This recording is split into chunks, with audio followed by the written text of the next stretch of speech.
ఈ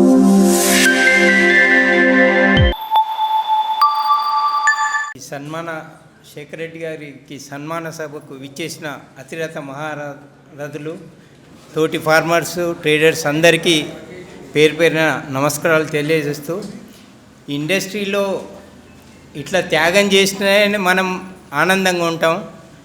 మీకు అట్లాగే ఫెడరేషన్లో కూడా మోహన్ అన్న కానీ భాస్కర్ అన్న కానీ ఎంతో వాళ్ళ టైంను కేటాయిస్తున్నారు. ఇప్పుడు అది మేము చెప్పాల్సింది కాదు, కానీ మనం ఒక యూనిటీగా ఉంటే ఏదైనా సాధించుకోవడానికి సాధ్యపడుతుందని చెప్పగలుగుతున్నాను.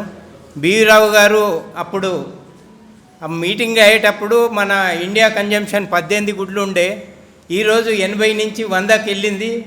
అది ఆనంద్ సార్ ఖచ్చితంగా చెప్పగలుగుతున్నాడు. మన కన్జంప్షన్ కూడా పెరుగుతుంది. అలాగే ఇండస్ట్రీ కూడా మనం పెరగాలంటే, మన తెలంగాణలో పెరగాలంటే అన్నగారు సీఎం గారితో తీసుకొని ఇప్పుడు కోళ్ళ ఫరాలు వేయాలంటే చాలా ఇబ్బందికర పరిస్థితులు ఉన్నాయి. దానికి పర్మిషన్లో జిహెచ్ఎంసీకి కానీ వెళ్ళాల్సిన పరిస్థితి ఉంది. అది ఓన్లీ గ్రామ పంచాయతీకే ఇచ్చేటట్టు మీరు మాట్లాడి ఈ యొక్క మన తెలంగాణలో పోల్ట్రీని మళ్ళీ నెంబర్ 1గా తీసుకొచ్చేందుకు